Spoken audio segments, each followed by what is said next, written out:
Hello there. Good morning, Professor. How are you doing today? I'm doing fine. How are you? Good. It's so good to be back in your classroom again. Uh, yeah. So, have you been able to keep up? Well, I'm scrambling through the grammars trying to get caught up again, and Yeah. I think this week get caught up all through the nouns and start verbs next week. But when did you take Hebrew with me?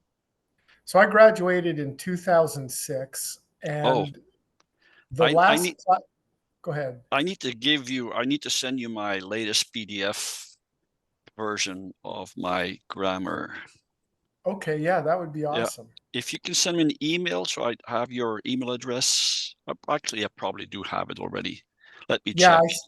I sent you something recently. Yeah, yeah. Let me and that goes for any of you. Um, actually, I need to do it different. But the last thing that we did together, I got into the THM program and took a course Mhm. on the prophets with you, and we were going through Jeremiah. Okay. Yeah. Okay. Okay. I'm attaching it now and sending it to you.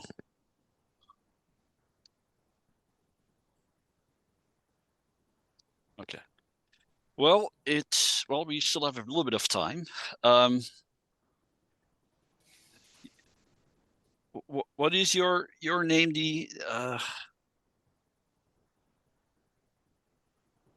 Logan. Logan. Okay. Yeah. Yeah, I I just just updated saw it. the Mosleys and I couldn't remember. Logan, I, when did you take Hebrew? um, a year ago, Okay. I, Okay. So I've it's recent. been, yeah, I finished Hebrew. I'm in my last theology class now. Okay. Okay. So Wonderful. 3 semesters ago. Yeah. Yeah. Yeah. Wonderful. You trying to keep up. That's good. All right. Well, let's wait 2 more minutes and then we'll get started. Yeah, I will continue. I don't know if you all don't remember, I got a number of reading groups. So I'm not sure if you remember where we were. We're in Genesis 18 and we'll start on verse 29.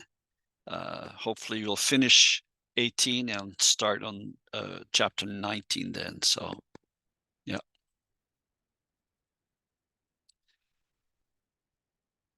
Okay.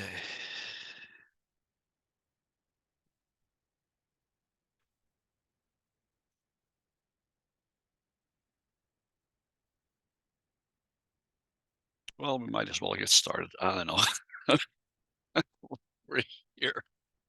Um, it's we're maybe a minute or so early.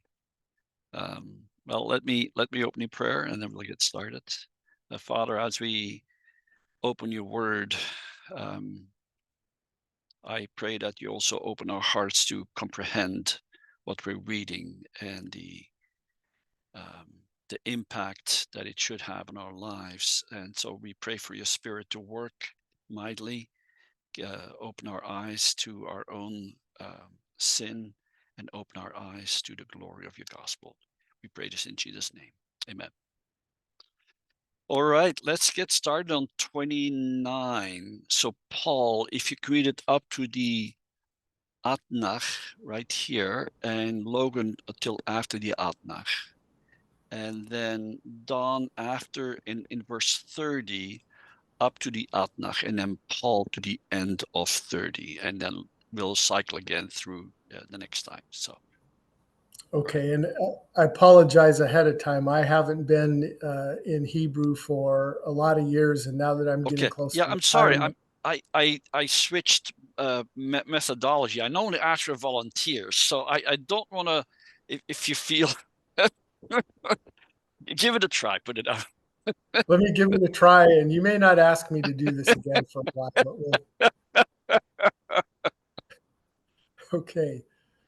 So 29. Yeah. Uh, Vayasef od ledaber alive Vayomar, Ulay, Ulai, yes, Ulai, Yimtsaon, Yimsaun. no, Yimatsun. You're right. Yimatsun, Sham, Arbaim. That wasn't bad at all. That wasn't bad at all, man. So good job. All right, Logan. Vayomer lo e ase Esse. ese ba'avur Mhm. ha'arbaim. Ha'arbaim. Yeah, yeah. Ha'arbaim. Good, good. Then Don. Vayomer Elna Yichar Ladonai Good. Aada Bera Yeah. Ulai Yimatsun. Have I gone too far? No. Okay. Sham Shaloshim. Shlishim. Yeah. And actually I'm gonna now ask does Ashley or Hannah, would you like to read verse 30 after the Atnach to the end? Any of you? Sure, I can read it. Okay, thank you. Vayomer lo ese im emtza sham shaloshim. Okay, we'll stop here for a second now. We've read 2 verses. And so here, the narrator is telling us that the story continues. And so he uses the verb yasaf in a way, really in an adverbial way, because it's really saying he's continuing to speak. He's continuing to speak. So it's really that the focus on the speaking. So here, Abraham continues to approach the Lord, and so and now follows what he is saying. I mean, he had made an appeal to God. What if you only find 50? And then his second appeal was, what if there are 5 missing? So he's making it look like such a small thing. There are 5 missing, and of course the Lord gives in, and now he again approaches this and says, perhaps Ulai, perhaps there will be found 40.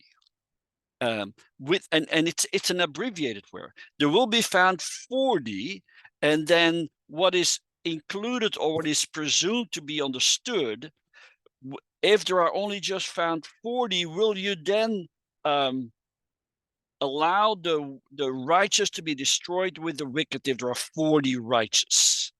And of course, he doesn't have to go through the whole thing. The Lord knows what he's trying to say. And then he continues, and the Lord said, I will not do it on account of the 40. So from 50 to 45, we've now gone to 40. Abraham is driving a hard bargain, and he's continuing.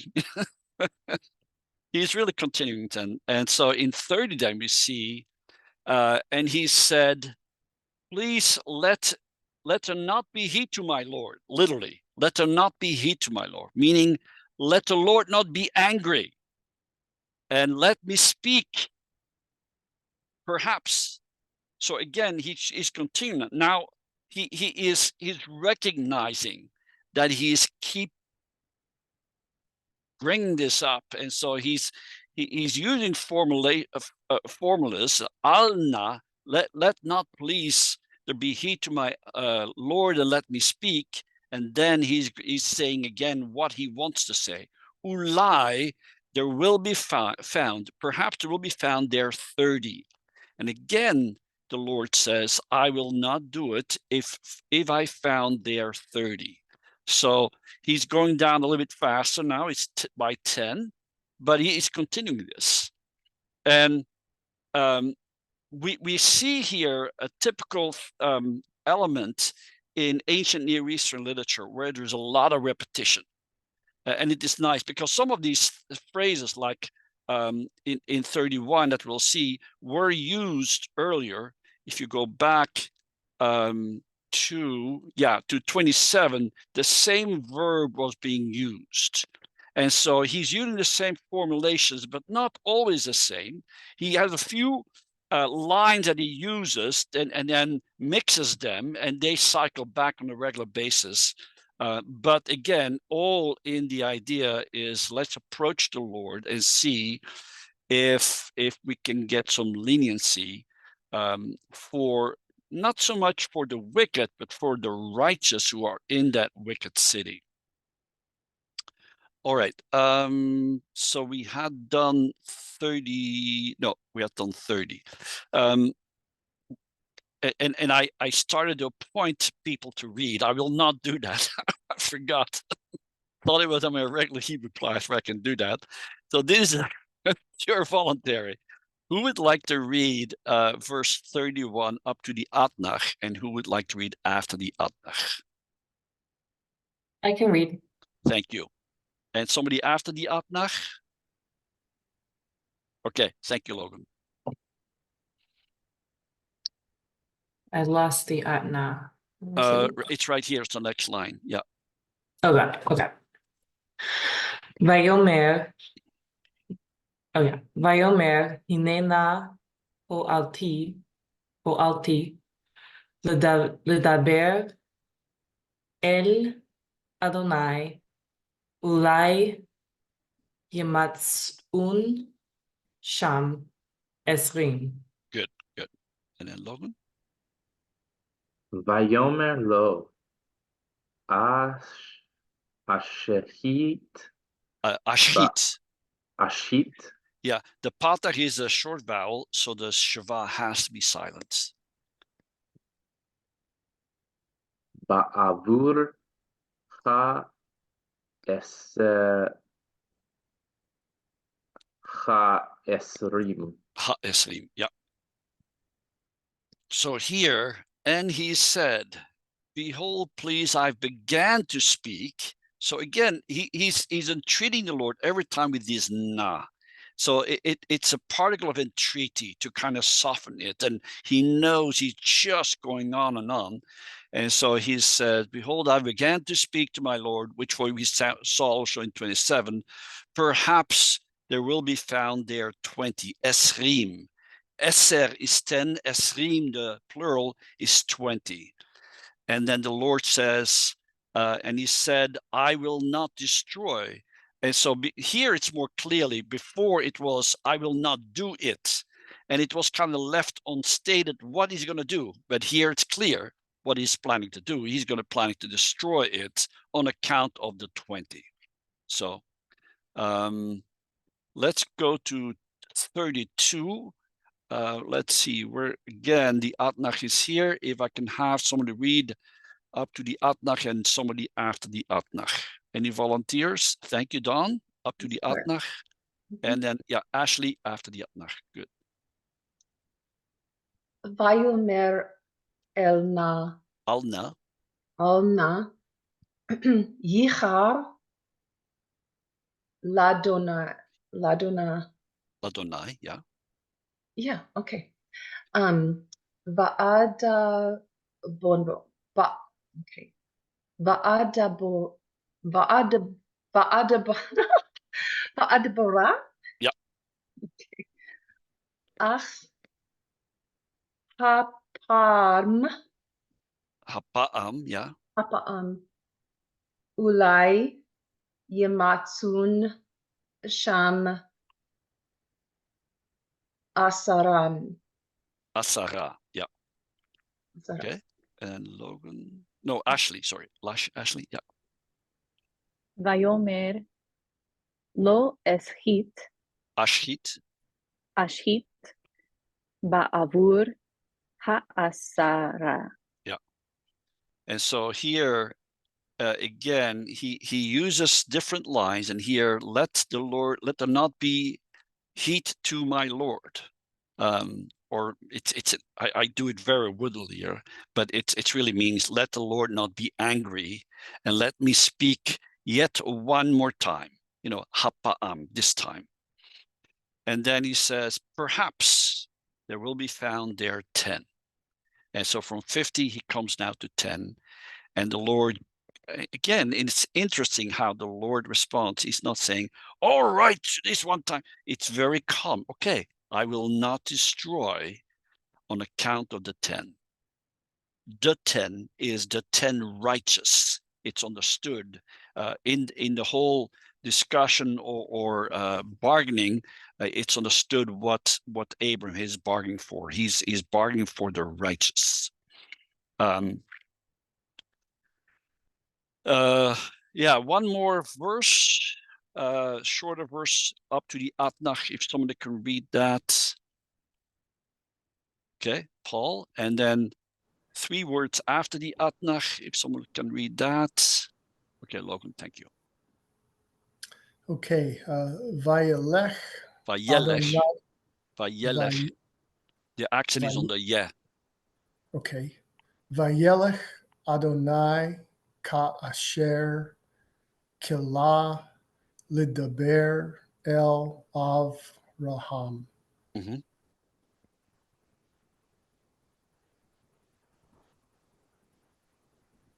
That's the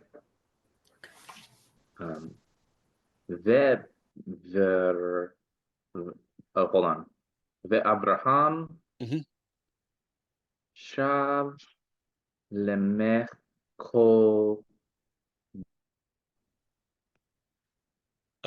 lemekomu. No, limkomo.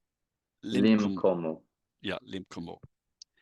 And so here it says, and the Lord went just as he finished speaking to Abram. So the moment it was clear that Abram stopped his appeal, I mean, he got it down to 10. And, we don't really know why is Abram bargaining like this. Very likely because he knows Lot is there.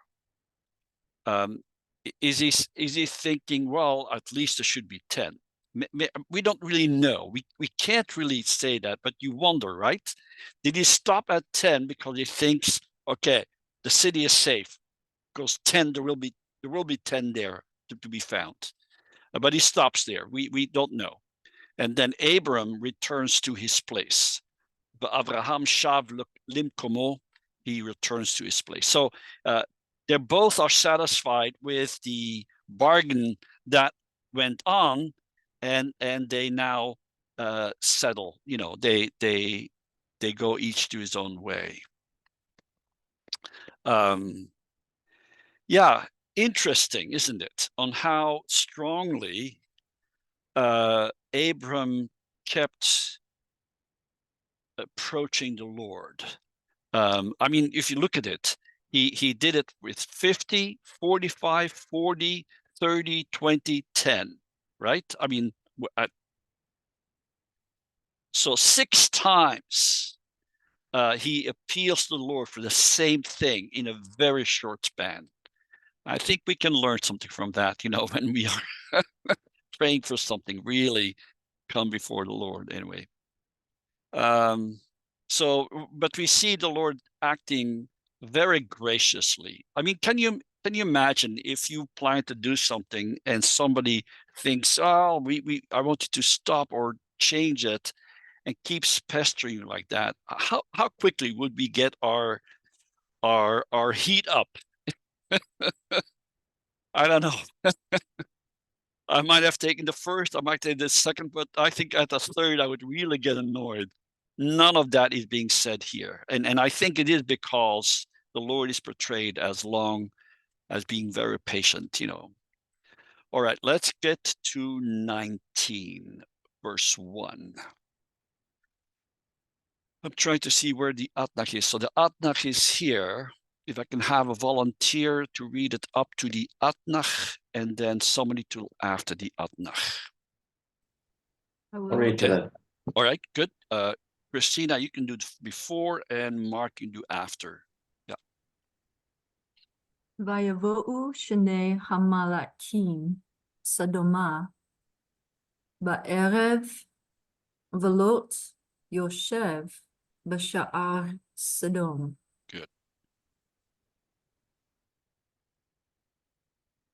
Vayad Red Lot.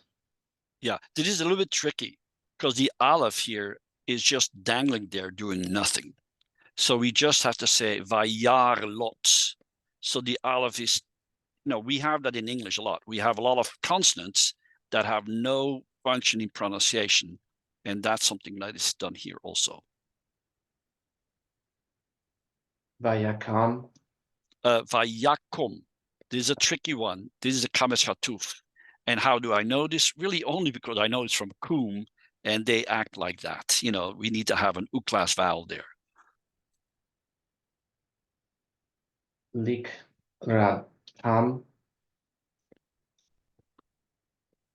Vayish Tahu. Tahu, yeah. Apayim Aratza. Arza, yeah. Arza. Good. Okay. So here, Vayavu Shnei Malachim Sodoma. What happened here? I mean, we had 3 people, right? And now 2 messengers came to Sodom. What happened to the 3rd?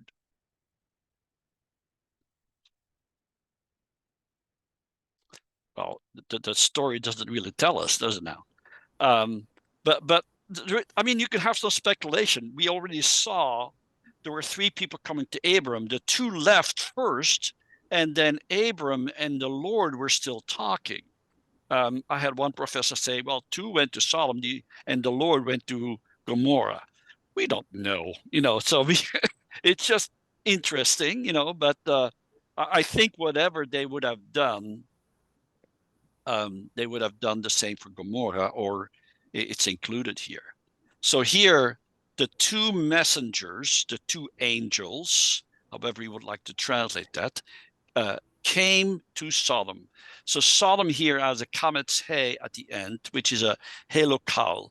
They entered or they came towards Sodom, ba'erev, in the evening. So it's at the end of the day, and Lot was dwelling at the gate of Sodom, which is an indication that Lot has some respectability, because normally the elders sit at the gate of the city to watch who's coming in and out, to be available as witnesses to business transactions, and to know what's going on with the city. And so Lot saw the 2 men, and he rose up to meet them, by Yakom likratam, to meet them. So here, the verb kara, we normally think it's to call out or to read, but kara, kof resh he, often with the biform kof resh aleph, also has the meaning of to meet. And so you will see that with the he, or you see it with the aleph. And so you have to be very flexible in that to realize, okay, it's not from to call, but it's from to meet. So he rose up to meet them. And then we have this very interesting verbal form, vayishtachu. This is from the verb chava, chet vav he. And this is the hishtafel. That's that binyan that only occurs for this verb. So, but it's a regular verb being used to express, that one shows deference to the other person. So he bows down his noses or nostrils to the ground, literally, but meaning it's just his face to the ground. So he's welcoming them. He's being very respectful towards them. How did Abram do that? I forgot that. In Genesis 18. Come on, I'm quickly checking it with another program. I think he did the same thing. Yeah, it's the same. It's actually the same verbiage there, almost the same. There it just says Vayishtachu artsa, and he bowed down to the earth. Here it says Vayishtachu apayim artsa. But there is a lot of similarities. Abram saw Vayar, and he ran to meet them. Here, Lot saw, and he rose up to meet them. And both of them were sitting. Abram was sitting at the opening of the tent, and here Lot is sitting at the opening of the city, you could say, at the gate of the city. So an interesting parallel between 18:1 and 19:1. So yeah. All right, let's go on. It's a longer verse. I'm going to divide it more evenly, otherwise you don't have. So if somebody can read the first line and then the second line. So it's not according to the accent, so it's going to be kind of halfway through. If somebody can do that. Read. Okay. I can read the first line. Okay. If somebody can read the second line. Okay, Logan, thank you. Vayomer hine na Adonai suru na el beit avdechem Mhm. velinu verachatzu. Okay. Raglekum, Chem, yeah. Raglekem, Vechish Kametem, Yeah. Vahishkamtem. Vachish Kamtem, Vahilach Lachtem, Vahilachtem, Yeah. Ledarekem, The Darkechem, yeah. Ledachkekem, Vayomeru, Lo Ki Barechov, Yeah. Barachov. Nalin. Nalin. Yeah. Good. And so as he greets them, so as he's bowing down, he is now engaging them. And he said, "Behold, please, my lords, turn aside, please, to the house of your servants, and lodge and wash your feet." And so he's offering them immediately a place to stay and a place to refresh themselves. And then you can rise up, and you rise up early, and you can go on your way. So he wants them to immediately, it's a typical ancient Near Eastern hospitality. There might be more to it. There might be already a clear understanding by Lot. As soon as these people come in, they're in danger because of the climate in Sodom. And I wonder if they're playing it. I think they know. I think that it's clear, and they just want to be present there to really rescue Lot. And I think they say it on purpose. They say no. They decline. They want to decline the hospitality and say, because in the square or in the street, Barachov, we will lodge. We will reside. So they want to sleep out in the open there in the city, which is kind of unusual that you decline hospitality of that is being offered. But I think there is a reason behind it, and you'll see it. On the one hand, maybe they're trying to see, gauge a little bit of Lot's demeanor and offer. Is it real? Because when you'll see that when he does it, he puts himself in danger also. Any questions? Yes. Yeah, I have a question. In verse 1, Yeah. Vayishtahu, how, I'm trying to figure out how that would be third person singular. Yeah, because if it was a third person plural, it would be vayishtachavu. Vayishtachavu. Oh, So okay, yeah. so the vav really, it's a real tricky verb. The vav is part of the root, but it's still an u sound. So the reason I know that is I've dealt with this verb enough that I know if it's a plural, it will have an extra vav and then an u. So if it doesn't have the vav, but you're right, it looks like a third masculine plural. But only for this verb, we have to kind of say, no, it's not, because of the form, because of the special nature of that verb. Yeah. Good question, though. Yeah. It's a And tricky then- one. Well, I guess related right after it, the word being plural was kind of throwing me off too. Oh, this? Apaim. Yeah.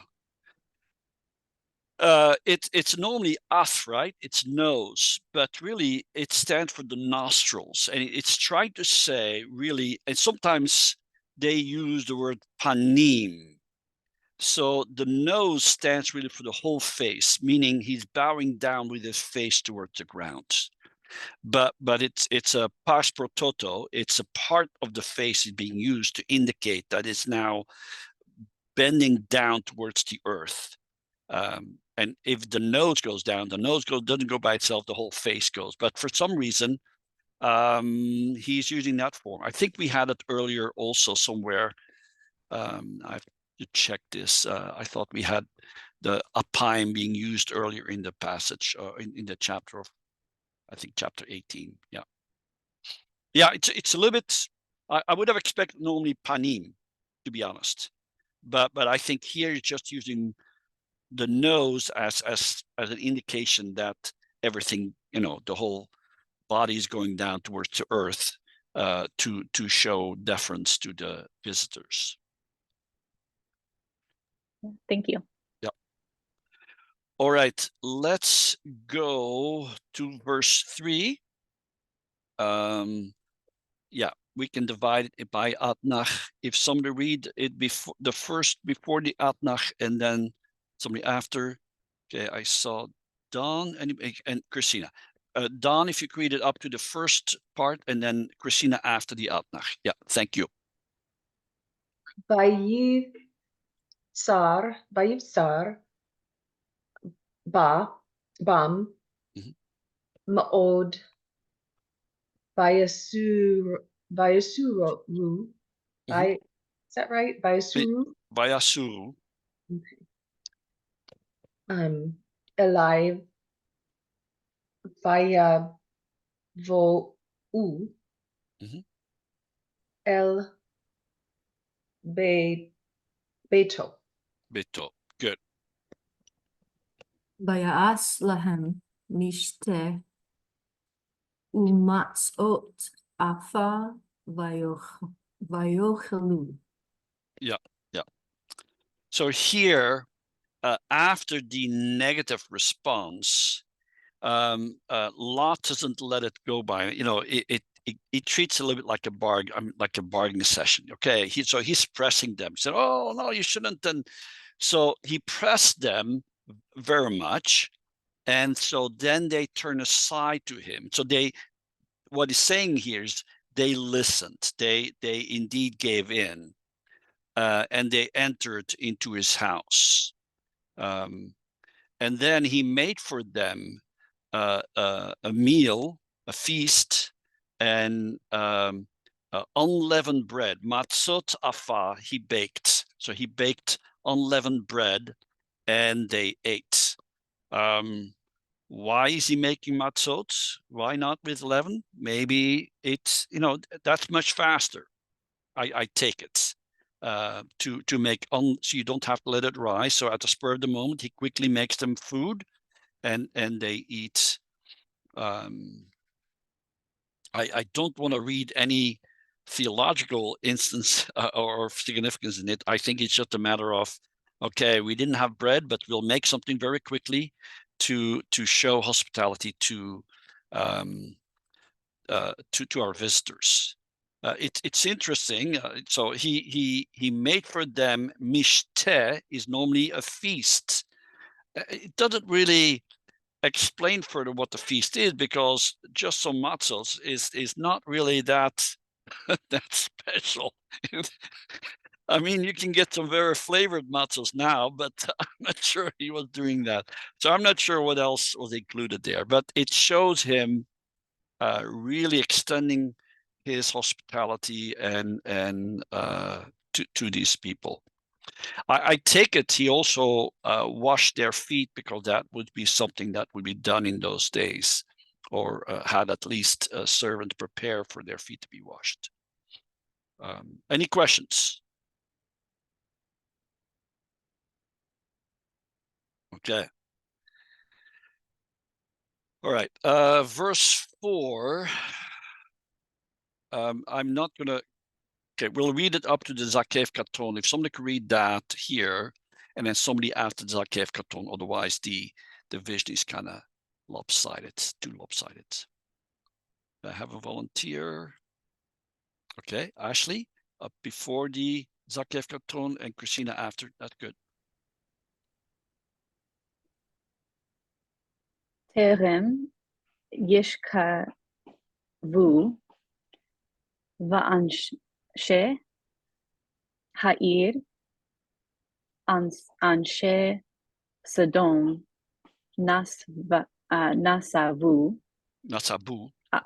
נסבו על הבית. מנער ועד זקן כל העם מקצה.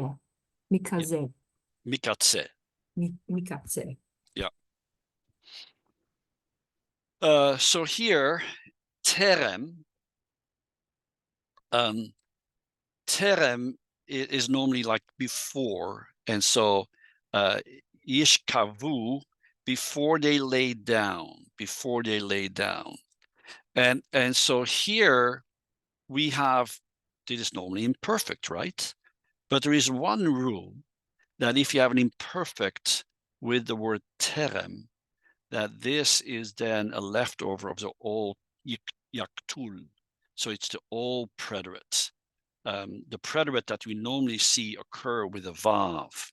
But here, so before they lay down, so he's still telling a story, before they lay down, that the men of the city, and what is interesting is here, at least, it says the men of Sodom. I think there is a textual, yeah. So the editors of the BHS don't like it, that is this repetition, and they say it's probably a gloss. But as you look at it, he doesn't list any evidence. So there is no evidence listed, text critical evidence listed, for that to be read as a gloss. So I'm very hesitant to just take an editor's viewpoint because he thinks things should be smoothed out. There could quite be a stylistic reason for it, that the men of the city, and to stress upon the audience, these are the men of Sodom. Now, of course, when Moses wrote this, this is well after the fact. They would have heard the stories, and so that you wouldn't get lost in what is going on, it is the men of the Sodom who surrounded the house, and it says from the young man to the old the people surrounded the house. All the people from Mikatse, from the quarter, from the end. So from all the people, it doesn't matter where they were from, they were there. You know, was a representative there to press them, to surround them. We don't know yet why are they surrounding the house. We just know that suddenly, before even they could lie down, this is happening. And I wonder if already the narrator is kind of hinting to his audience with the repetition of Anshe Sodom that there is a very nefarious affair going on here, and hinting at what's coming there. But yeah. Any questions, remarks, reflections? I can't help but think of Judges 19, and it's almost a identical scenario, but this is what Bethlehem. And I'm kind of wondering if the writer of Judges is wanting the people to look back at the destruction of Sodom and draw a line here. You know, this evil, it's among us too. Look to your own hearts. The similarity of the passage is just very striking. Yeah, there's a lot of similarity there. Yeah. I'm thinking too, just the contrast between when they came to visit Abraham. Yeah. And, you know, he was rushing around, but he was preparing a feast that probably took a while to prepare. Yeah. And then had them relax. And then Lot is like, no, hurry, come in the house. I'll just make unleavened bread. Yeah. There's more of a rush to it. Yeah. I also wonder what happened to Lot's wealth. Remember, he had to separate from Abram because their possessions were too big. And now it seems like he's in the city. And it's, I just said, you know, I found I'm a bit underwhelmed by the feast he made. The only thing that is mentioned is some unleavened bread. But it used to be he had flocks too vast so that he and Abram could dwell together, and he had to go to some other place. It might be the flocks are out in the field. That's quite possible. You know, he's in the city and his servants take care of it. Quite possible. I just expected a little bit more. There are a lot of gaps here. We can go wild on the gaps. We got to be careful and only go with what's there. But of course, you wonder about it. And jumping ahead, when he leaves, it does seem he leaves just with the shirt off his back, right? And that's about it. And yeah, so interesting how it almost seems like things didn't go well with his choice. Anyway, we'll hold off judgment as we continue reading. So we're in verse 5. Where is the Adnach? Okay. Yeah. Well, we're gonna have to do this. I don't see. Otherwise, we have to break it too small. Somebody can read it up to the Adnach. I can read it. Okay. Oh. I see two hands here, Logan and Paul. So Logan, read it up to the Adnach. Paul after the Adnach. And I know somebody else said I can read it. I'll get you next time. Yeah.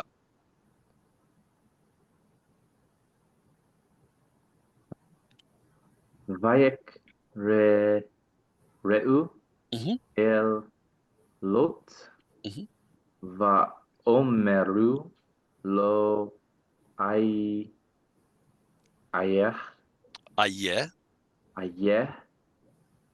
Ha'anashim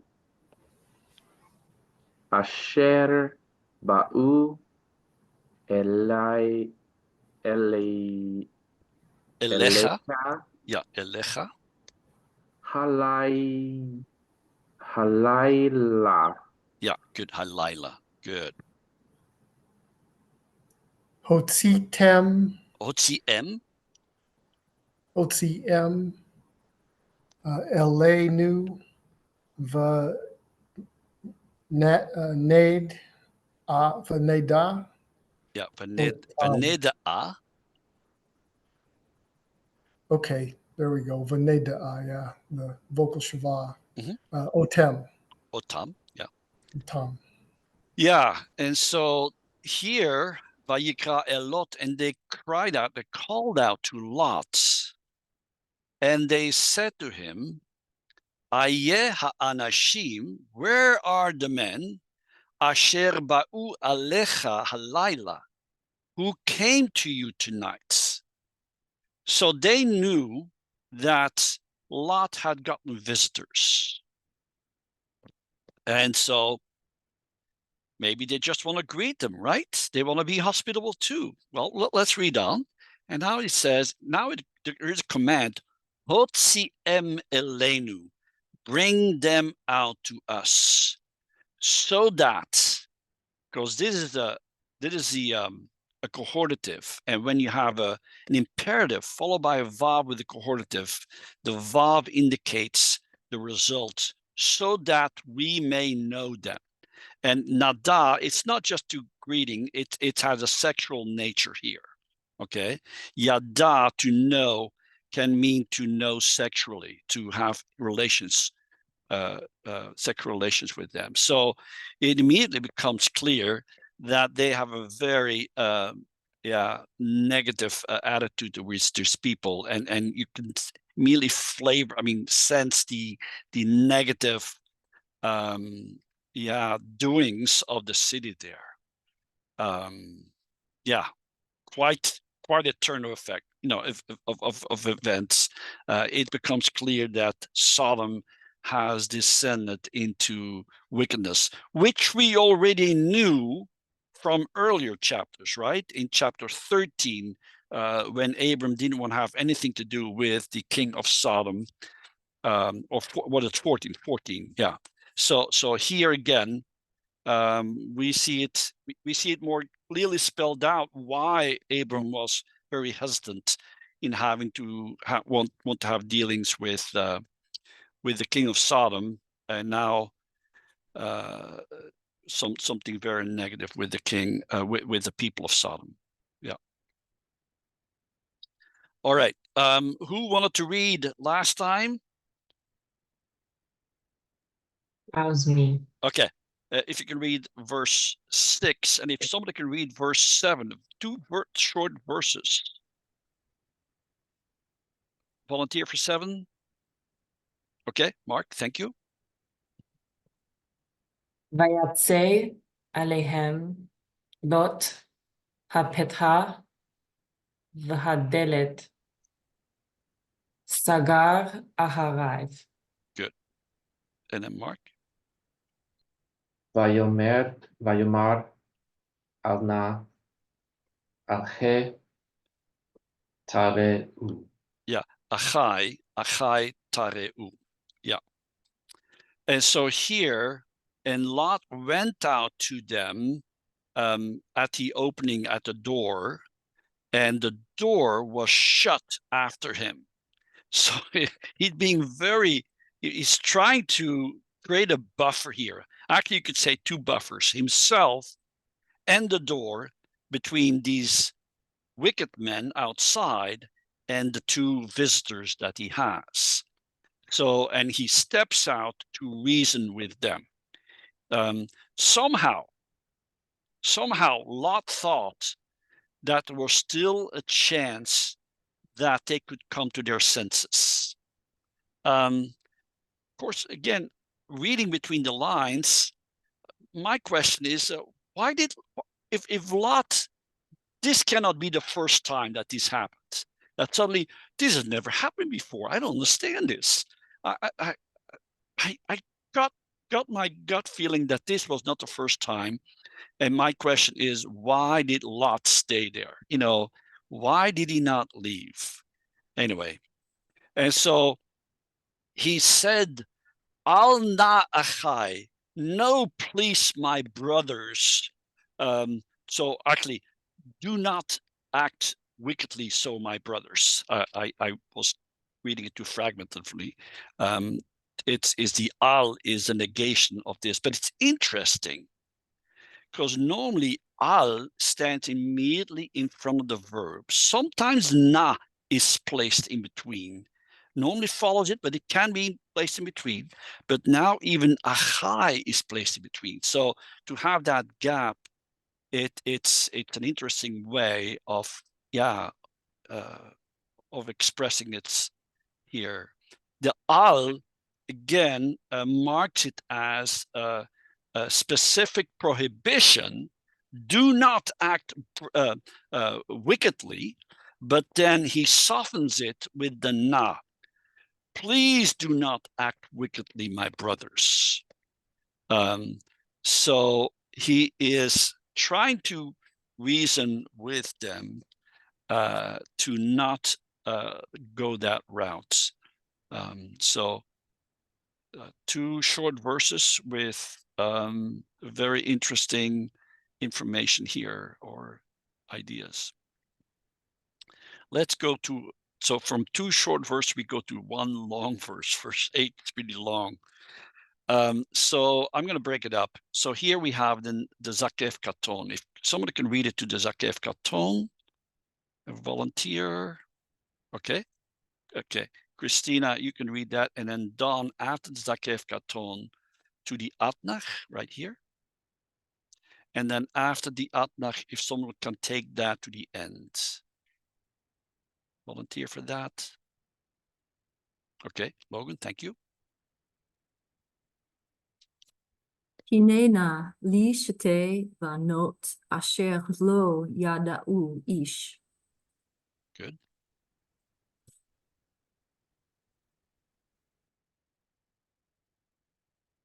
Sorry. That's right.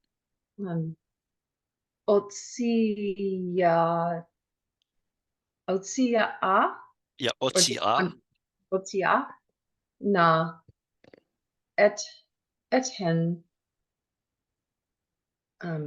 alekem ba'asu lahen katol ba'enekem.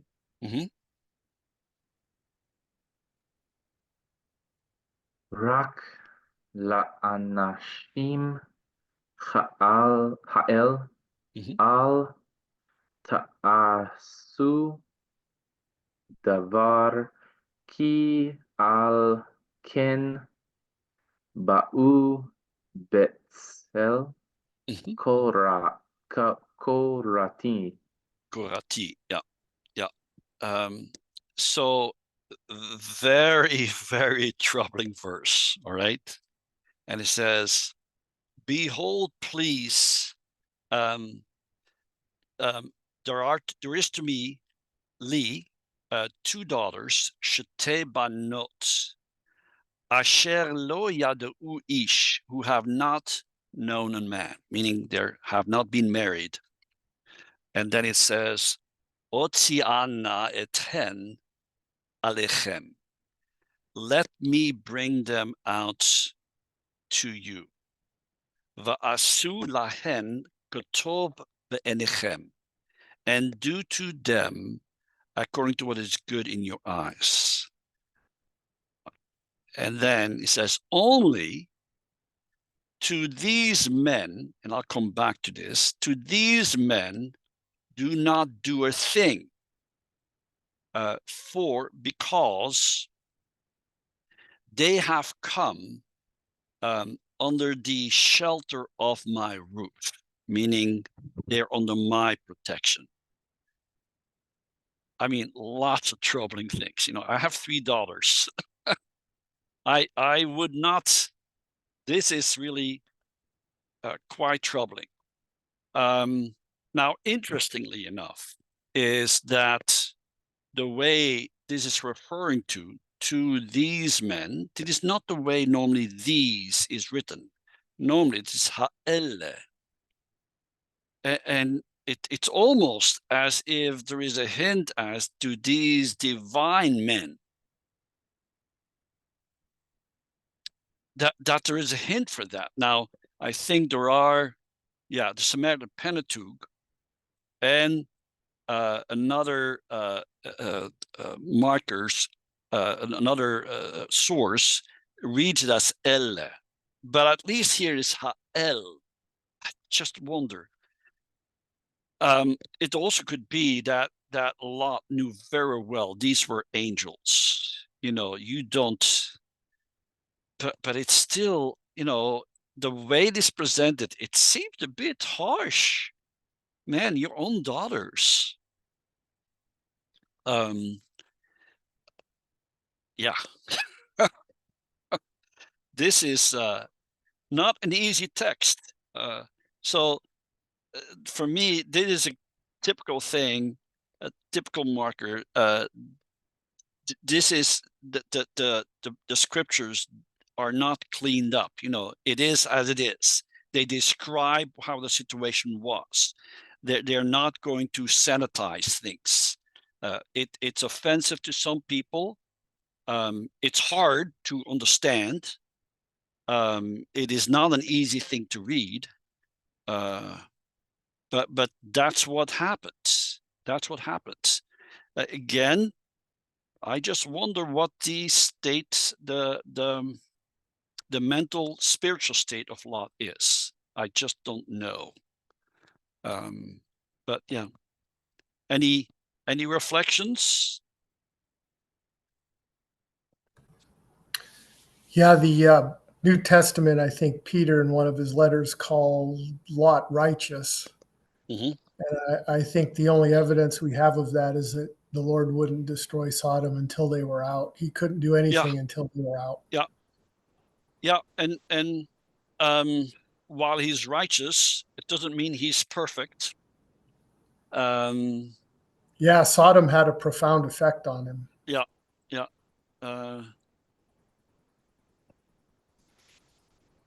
Culture will affect us, and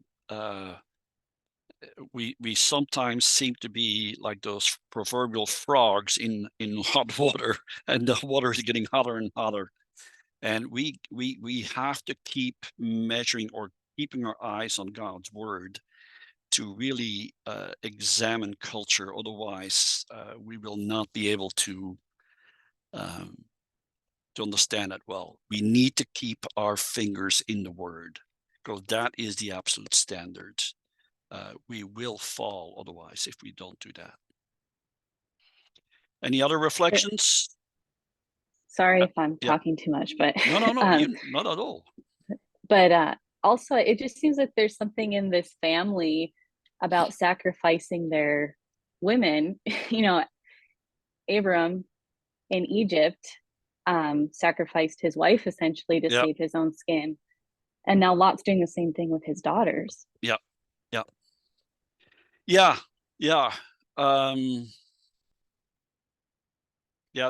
is something that we probably need to reflect a little bit more on, to see what's going on with that.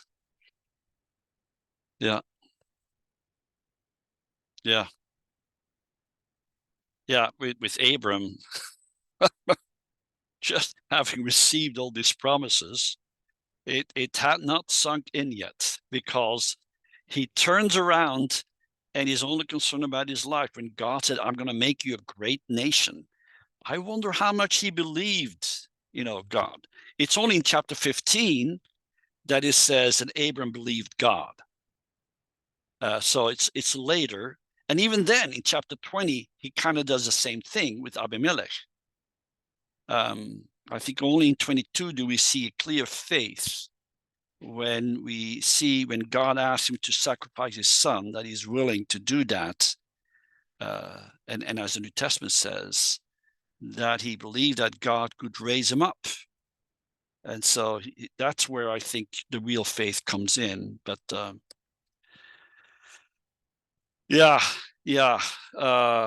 actually, that's a good word.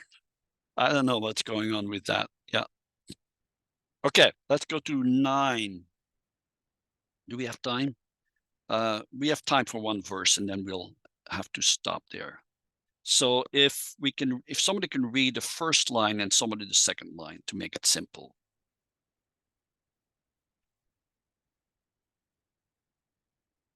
Volunteers. I'll go first. Okay. Christina, okay. Somebody the second.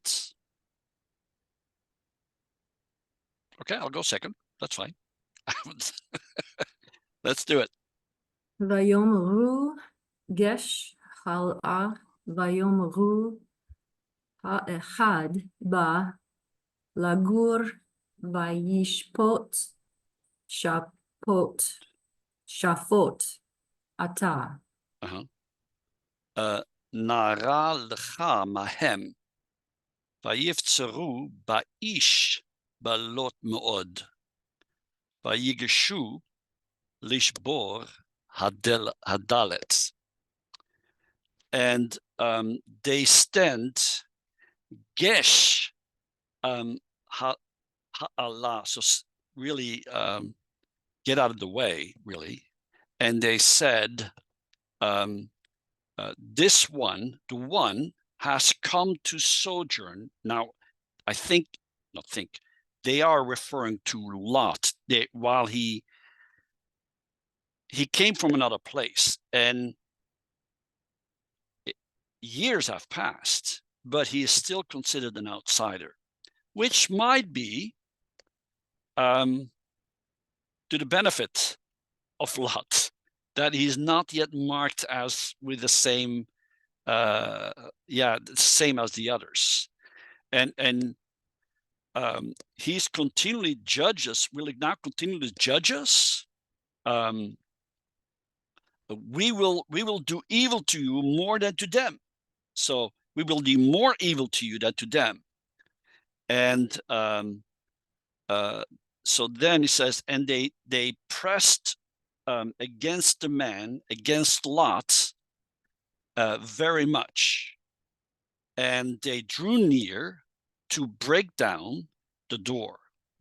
So his words were not heeded.